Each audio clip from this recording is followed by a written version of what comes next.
like we didn't been through things in our community that we need to be aware of, right? So look, and this is my opinion on things. Like, this is my opinion on how things have came to be, right? So I would say, like, in the 60s, the early to mid 60s, our family, even in the 50s, really, our family structure was a little bit different, right? I think the family structure was a little bit different then because segregation forced us to be more self-sufficient. Segregation forced us to be more dependent on one another opposed to being dependent on a system, quote unquote, you know what I mean? So segregation did these things to us. And then just in general, you know, coming out of even slavery to a degree, even going back that far, our families were together for the most part. There was still this ideal that you were supposed to do that. You were supposed to find your wife or your woman or whatever. You guys have a kid. This is how you make your family, right? But what happened to me, and this is my opinion of the chain of events, right? What happened to me, family, is then in the 60s, we get Lyndon B. Johnson, who introduced like this welfare system to our families. Now, keeping in mind, even though our families were somewhat more together, we were still facing severe bouts of racism. We were still facing Reconstruction and coming out of it being whites only water faucets and all this shit. So these are trauma-based situations that we're already dealing with. We're dealing with being stolen Africans, right? We're dealing with being African people in this foreign land with these weird ass names. We're getting taught English. We're getting taught this broken ass English by Southern white men who couldn't talk. You see what I'm saying? So these are things that we're dealing with before we get to all this single mom shit, right? So our families are somewhat together. We are trying to build businesses and doing all these things because, again, segregation kind of did that to us. And then, like I said, Lyndon B. Johnson comes with this welfare system. Then segregation ends and we're allowed to go to the movies with white folks. We're allowed to eat with white folks. We're allowed to now. This immediately broke up some of us from being more business minded because at the time, I mean, civil rights, one of the failures, I would say, even though those brothers and sisters fought hard to try to put us in a better position, one of the failures of that movement was them basically saying, all we want is to be integrated. Like, integration fucked us up, y'all. We need to be completely clear about that. Wanting to be integrated, we thought we were integrating into something that was going to be beneficial for us, which in some ways it was, but it tore apart the whole ideology of being together. It tore apart the whole ideology of, I need to work with you. Now let me climb this white man's ladder and I'm going to break your neck or be a coon if I got to get there. You know what I mean? So this is the scene, right? This is what we're dealing with. We're coming out of Reconstruction. Our families are already fucked up. We're trying our best to keep it. We're trying our best to keep it together, but it's difficult. Because again, we're stolen Africans in this foreign land. Some of us couldn't be coming out and not being able to read. Like, look at the temperament that we're in at this particular time, right? So then when Lyndon B. Johnson introduces this welfare plan, a lot of women, we have to make them accountable, but we also have to understand that we're broke. Like, economically, we've always done horrible in this country. Even at that time, it was even worse. You see what I'm saying? So for a lot of these women, you introduce a system that allows them to get money for having a child. And oh yeah, the daddy don't have to be there. And then they would actually give you the money and say the father can't be there. This actually happened. So they would come to your fucking house. They would come to your house looking for shoes. Come to your house looking for boots. Come to your house looking for anything that would show them a man was there, right? So this was incentivizing not having a man in the house. Follow me, y'all. This was incentivizing not having a man in the house. And what do you think would happen when you institute something like this to already broken people? How do you think this is going to transpire in the community? What do you think this is going to end up being? You're damn right. It's going to end up being 70% of black babies being born to wedlock. Now, granted, that's not quite taking into consideration kids who are born with two parents in the house but not married, right? So that would lower that. That's what they don't say a lot, but that would lower that 70 down a little lower. But that's what we're dealing with, right? So that's what we're dealing with. So if we're dealing with a situation where the father gets removed from the home systematically, right? This is what you call systematic racism, family. The father gets removed from the home. Boom, right? That's 60s. That leads up into the 70s and the 80s. Then boom, crack cocaine is manufactured in mysteriously the cheapest type of most addicting drug ever created is dropped off into our fucking community. You think that happened by happenstance? No. So you give us this $5, $4 cheap ass goddamn drug, right? Who people at the time, they felt this is like cocaine. Cocaine, we've been doing cocaine for years, baby, and we ain't all fucked up off of it, or most of us can manage ourselves off cocaine. That's when crack hit. It was damn near cool like cocaine. Cocaine was cool as shit in the 70s. You had a bowl of coke, you was the motherfucker. You know what I mean? The drugs wasn't affecting people the way that they are now to a degree, right? So crack was introduced the same way. New drug, new fly drug. Drug dealers figure out how to do it, make more money, less time. You see what I'm saying? They end up doing it this way, and we didn't. And you would see somebody that was a working mom, a working single mom, right? Think about this: a working single mom who already may be on welfare, who already was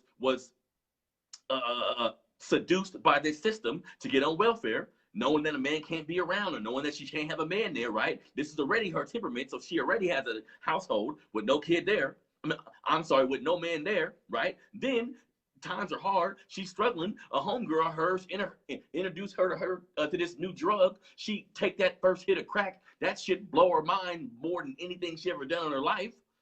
Now, this working mom you used to see walking through your neighborhood with groceries, looking like a healthy woman, just working for her family. Now you see her and she look bad than a motherfucker. She stink. She offering to suck niggas' dick for crack. It gets horrible. You see what I'm saying? So again, this effect that we're seeing, this is all part of the same system, family. This is all part of the same system, family. And then they introduce crack to our neighborhoods. They drop off guns in our neighborhood. Then they create the crack laws. Then they create laws where you sell crack, you're going to get 10 times more than selling coke. Look, family, there was a huge systematic push to keep us in the position that we're in right now, right? So we need to be aware of this. And black men like me, who didn't have male figures in the house like that and was raised by your mom, you need to understand that, unfortunately, because of everything I just said, right? Unfortunately, because of everything I just said, dealing with segregation, dealing with integration, right? When we were segregated, things were different. Our homes were a little together more. We were still dealing with racism, but we understood that we needed each other. So we supported more black businesses. Your barber was black. Your butcher was black. The guy who fixed your car was black. We were insulated damn near because we had to be, right? Once integration came, niggas started running for the hills, right? Once integration came, many black folks saw it as an opportunity to get away from other black folks. Then they create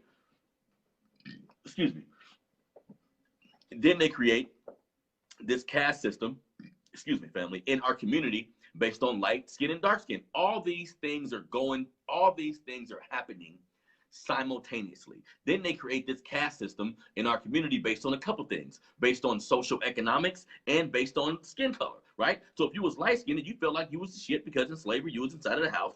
All this shit is still going on. The mulatto class was separated from everybody else. This shit is still going on. You see what I'm saying? Then social economically, you feel because you got a Benz or you live in a nice ass neighborhood, you can now preach to other black folks about how you made it, about how you need to jump for your bootstraps. You need to pull yourself up by your bootstraps and all this shit. When in actuality, sometimes what you got to do to get there, like how you have to kowtow and how you have to fucking lower down your manhood to get to certain places in society, all black men haven't figured that out yet or wanted to be a part of that system. You see what I'm saying? So they create this caste system where niggas is like, fuck working with black businesses. Fuck being involved with something black. It was like a stain on you almost. You see what I'm saying? So allowing us to integrate into this society, in my opinion, family, didn't really work the way we wanted it to. Didn't really work the way we thought it was going to work. You see what I'm saying? So all of this, fathers, my black fathers out there, my black mothers out there, you have to know all this shit. You have to know all this shit. This shit ain't just your fault. Like the amount of dysfunction that we operate off of was derived and constituted for it to be this way. However, once you understand that, right? Once you understand that, once you understand what was placed against us, once you understand the traps that was set in place for us, then you got to start maneuvering around it, right? It's 2021.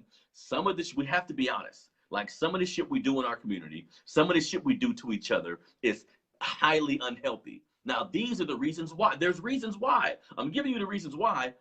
We still got to stop that shit, though. That isn't an excuse to continue. Once you know better, you do better. That's why I try my best to come on here and inform you so we can get a clear understanding of who we are, where we've been, then we can do better. You see what I'm saying? And the topic of the show, why do black men act like they mama? Because this system fucked us up, and the parents and the elders haven't took the necessary time to get us up out of this shit. Period. Like, you don't use it as an excuse, but you got to tell a young dude, quit walking around like a fucking slave buck. Y'all know what slave... that was funny. Y'all know what slave bucks were, right? So they would take a buck, big ass black man, right? Big ass black man, nigga, what up? Big ass black man, right? They would say, I want slaves that look like him, right? So they would put him in a cabin with 25 black women, and he got to fuck them all. He got to keep fucking them. He got to keep fucking them till they get them pregnant, right? That was how it actually worked out, right? So I think mentally, some of our brothers, I've been there too, you walking around like a slave buck, like you just laying your seed wherever. You just laying your seed wherever. Family, that's not how it works. Quit coming in women. Like, come on now. Like, as men, we need to slow down and realize the process of starting a family is pretty damn serious. Like, statistically, that says a lot about how successful your family gonna be based on how much y'all together. Like, waiting to have a kid, making sure you have a baby with the right woman, these things are extremely important. You know what I mean? Because if not, you end up having a son who you weren't ready for, she wasn't ready for, because of these circumstances, for one reason or another. You can't be in his life, you're not mature enough, you're not settled enough, you don't think you got enough money, whatever the situation is. But the bottom line is, while you figure that out, he in the household suffering, because he's being raised by an emotionally based creature who can show him a lot of things. Like, women are extremely intelligent, intuitive, smart beings, right? She could teach him a lot of things. She just can't teach him how to be a man. The sensibilities of being a man, the communication style that's needed, the tone that's needed to speak in, you can't fucking learn that from a woman, right? So what are we doing to our community if we're allowing these women to raise our kids by themselves? See that? See that? Because as men, we need to realize that we're kind of in control of this whole thing. Not like we're controlling women, but where you lay your seed at, what you put pride in, how effective you want to be as a father, how effective you want to be as a partner, this is kind of up to you, family. See? Because again, we have systematic shit we have to deal with, a system we have to avoid. It kind of set up traps for us. But what you gonna do? Right? What you gonna do? Going around fucking everything that's moving, coming at every woman that you meet, not being a good judge of character, not taking the necessary time to figure out who you are. Like, nigga, who are you? Not like just your mama and them. Like, look through your history to see who you are. What type of trauma did you have to go through? Now, I'm happy when I see black people my age, or just people I know and are associated with, who didn't necessarily have a traumatic upbringing. Meaning mom, because even having a mom and dad there, it's still gonna be hella problems. Like, it's still gonna be hurdles y'all gotta get over, right? But seeing them, and they'll have a mom and a dad, and there was a couple problems, but both tried to work. They was married, or they was in a solid relationship. I see that, and I'm like, damn, you kind of lucky, man. That's rare. That's rare in our community, and I speak for like the inner city of America. That's where I was raised. I was raised in those environments where it was hella drugs outside, where it wasn't a lot of money around, where it was a lot of racist cops around. You see what I'm saying? That's the angle that I speak from, because that's the community that I know. Now, of course, there was black folks that was raised in middle class upbringings and even higher, but we need to be aware of how everybody is treated. You know what I mean? And even those black folks who socioeconomically have climbed the ladder, racism doesn't escape them.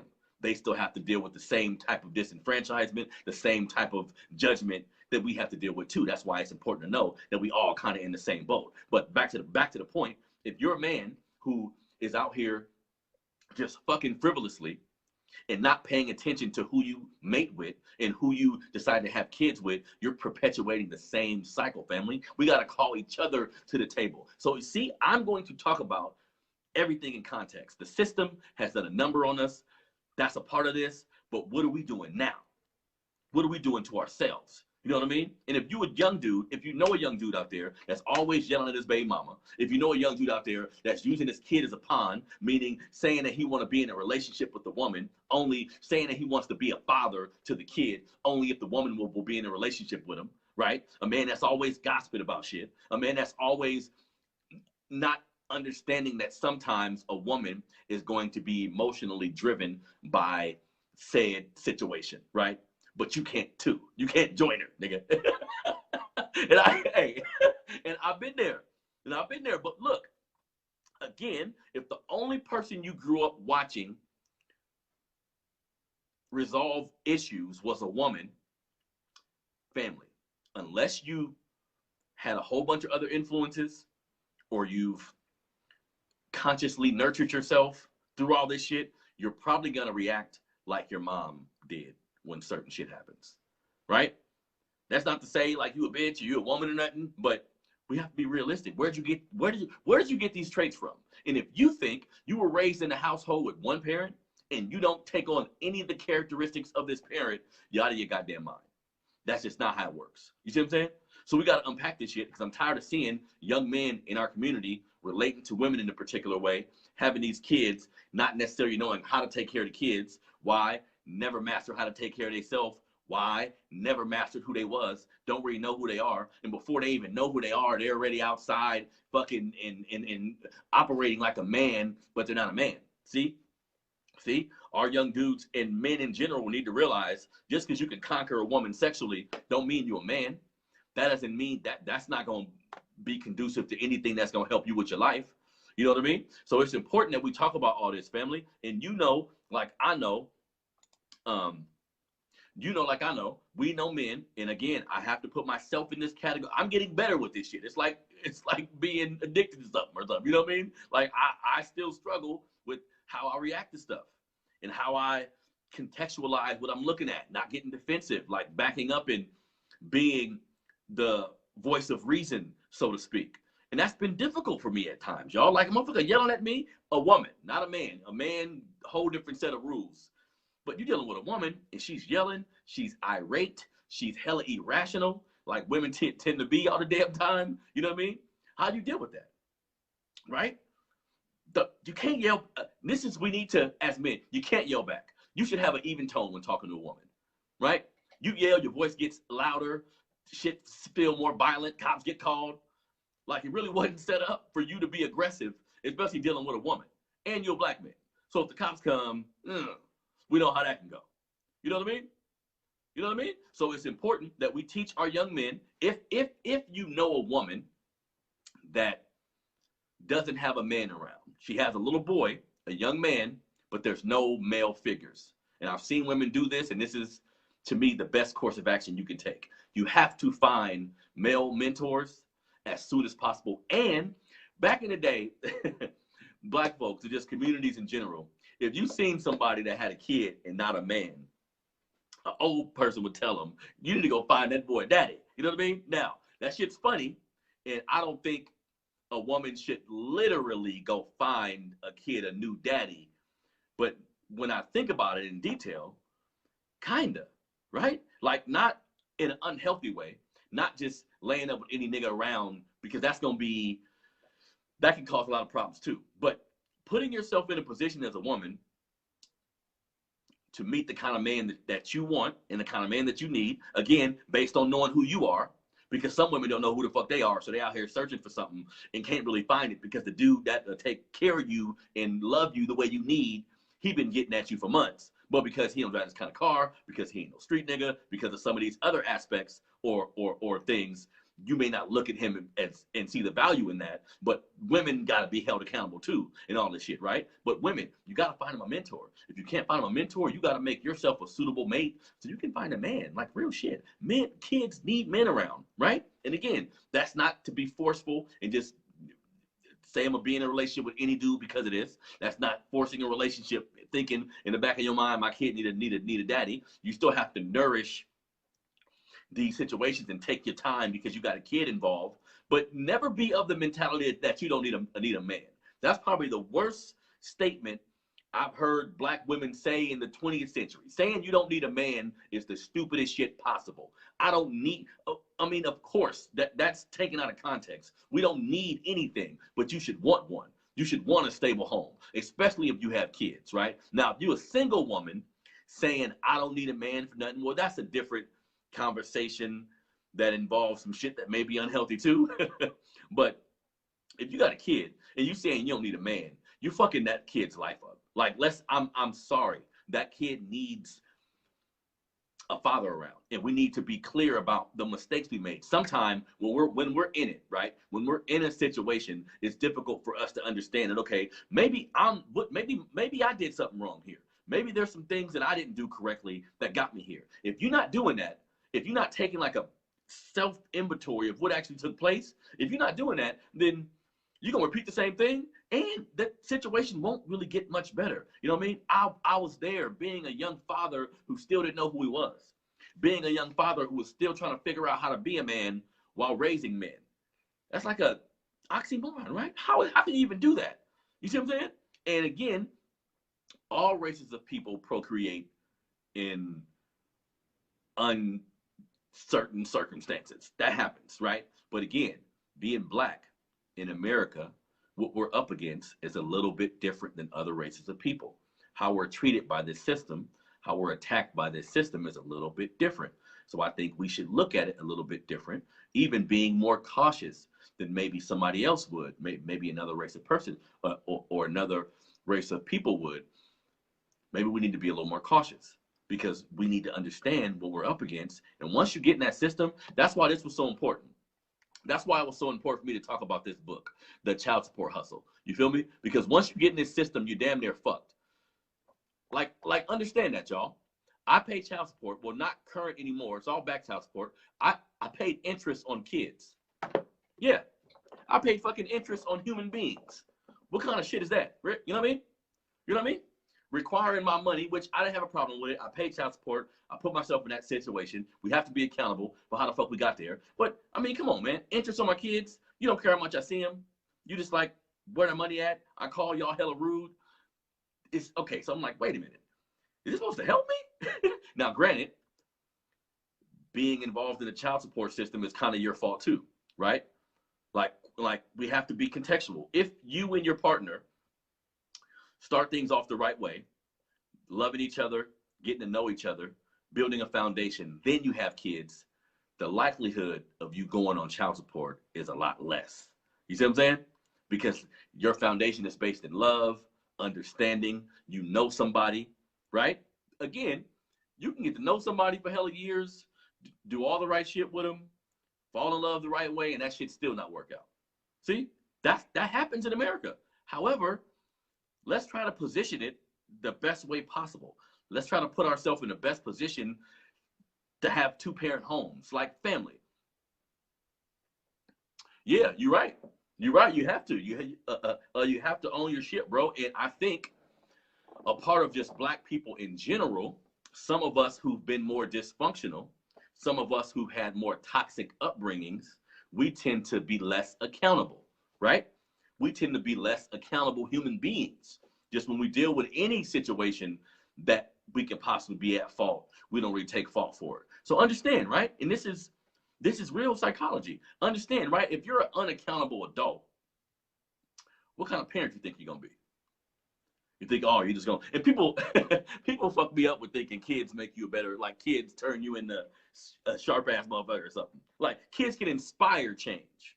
Let's be clear. Kids can inspire you to change and be a better person. But you're not gonna change for a kid. But you're not. You're gonna change because you want to. You're gonna change because you need to. You see what I'm saying? I know a lot of young dudes, and I was there too. I keep saying this because it's true. You had a kid and you was still being irresponsible. You was being whoever you was already. Like I was already a dude who was an athlete, who worked, didn't have a problem working, didn't have a problem going to college. So I was gonna do these things anyways. You know what I mean? So it's important that we understand like the role that all of us play in our community. And the question of today was, the question of this show was, why do some black men act like they mama? And again, they act like they mama because we live in an unrealized society where as black folks, a lot of us not even taking inventory of how we got to where we are today. right? How we got to where we are today. A lot of us need counseling, family. Well, I take that back. All of us need counseling. Think about that. Like a part of like if they ever give us reparations or something, counseling should be a part of that too. Like we should get free. I should be able to go talk to somebody like every week if I want to, 3 or 4 times a week if I want to. You know what I mean? I'm like a stolen African in a foreign land that I helped build but have no rights to. Think about the psychology of that. Wouldn't that drive anybody crazy, right? What if you literally helped build something, right? What if you was a slave, you picked all the cotton, you built, because let's be contextual again, slavery built American infrastructure, family. Banking, the banking industry, the railroad industry, the stock market, you pick the industry in America. Slavery, cotton, money from cotton started all this. What does that mean? Oh yeah, we did it for free. Think about the psychology of this. So my black slaves built the White House. Nice ass house, right? Nice ass house. They did it for free, right? They did it for free, right? So shouldn't I be kind of crazy? Like, come on, let's just unravel some shit. Shouldn't I be kind of out of my mind a little bit? You know what I mean? So I got this stolen ass last name. I don't know shit about Africa. I'm here and I help build hella shit and help create hella shit. And they take it and put their name on it. Then they treat me like I'm the bad guy. I get on the elevator. A white lady clutch her purse. Excuse me. Think about the logic of that. I should clutch my wallet when I see you. Think about this. Several times throughout my life, elevator, walking in the store, walking somewhere, a white woman, white teenage guys get nervous, right? Look at what this country has done, right? They get nervous of me, right? The slave. I should see you and run, right? Who would take who money? If we're gonna look at history,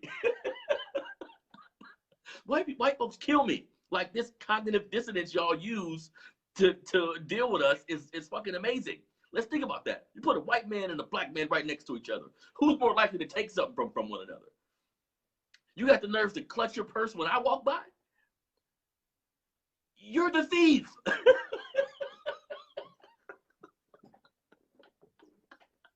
I ain't never sold nothing.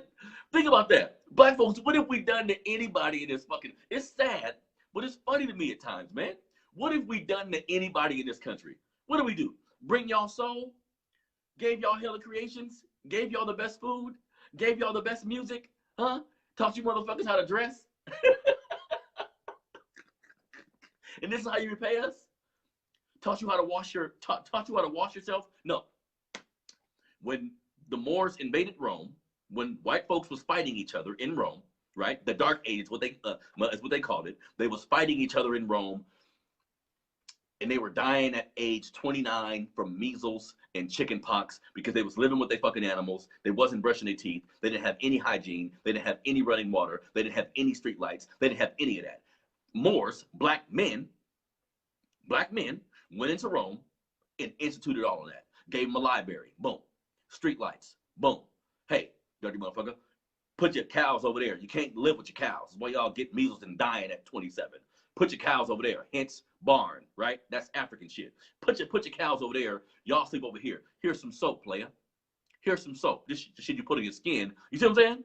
So our contributions to this society has been as great, if not greater, than any other group of people. And look how we still get treated here, right? So we have to be clear about that. I don't mean to go on a tangent, family, but this shit is important to me, that we understand this and we become more unified, regardless of the type of lifestyle you live, regardless of how much money you make, regardless of how you look, regardless of what part of the country that you live in. We should be a united front. I read these news stories and talk about some of this shit to get you fucking mad. Some of us ain't mad enough. Not mad enough to go out and do nothing stupid. Let's be logical. But we should be fucking upset about the conditions of black folks in this country. We should be upset. And the problem's part of it, some of us just don't give a fuck. Some of us is too comfortable being niggas. and I'm using that as a negative connotation because I use it differently, you know what I mean, depending on who I'm talking to. But some of us just choose to be niggas and be ignorant and not really seek to advance your race, man. Like, that should be important to you. You know what I mean? So I thank everybody for tuning in to another episode of the Melanated Convo podcast. My website is being reconstructed right now. I'm making some big changes, y'all, just as far as how my platform is ran and being more business minded and doing some things to kind of just move everything I'm doing along further. So the website is being reconstructed. It will be ready soon. Go to Melanated Fathers TV on YouTube right now. Go to Melanated Fathers TV on YouTube right now. You can find this show, clips from past shows. I have a History Matters section where I dig deep into specific situations and instances that have taken place in our history. So please go to the YouTube page right now, which is Melanated Fathers TV on YouTube. Follow me on Instagram. It's Melanated Fathers 100. On Instagram is the Instagram page. This has been another episode, man, of the Melanated Convo podcast. I appreciate everybody tuning into the show, checking out what I have to say. It's real important to me, man, that we continue to have like contextual, good conversations about where we need to go. Fun too, like we gonna always mix it up, and we gonna end up talking about hip hop, and I don't get too much into drama shit, like the drama going on with rappers and rumors and all that. I'm not gonna get too much into that, but for the culture, there's ways to talk about these things that can be useful to everybody listening. You know what I mean? So again, man, thank everybody for tuning in to another episode of the Melanated Convo podcast. This is your boy Harrison. I'm out.